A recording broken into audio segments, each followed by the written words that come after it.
Alors l'Ordre des Chevaliers de la Foi est une société secrète intéressante et singulière puisqu'elle se présente comme une contre-société secrète, une forme de contre-maçonnerie. Elle est fondée en 1810 par un jeune comte, Ferdinand de Berthier de Sauvigny, qui a un sévère contentieux avec la Révolution française puisque son père a été sauvagement assassiné en 1789 en place de Grève.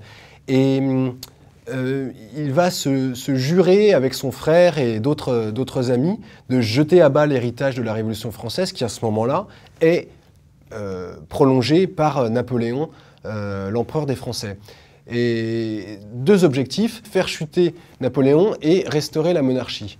Pour ce faire, les Chevaliers de la Foi vont se doter des mêmes armes, des mêmes codes que la franc-maçonnerie, puisque Ferdinand de Berthier de Sauvigny en est persuadé, la franc-maçonnerie a contribué énormément à la Révolution française. Donc en toute logique, pour lutter contre l'héritage de la Révolution française, il va falloir combattre avec les mêmes armes que la franc-maçonnerie. Ferdinand et son frère vont se faire initier dans la franc-maçonnerie pour en apprendre les rouages, les méthodes, et ils vont les appliquer à leur société secrète. Donc il ne s'agira pas de loges, mais de bannières.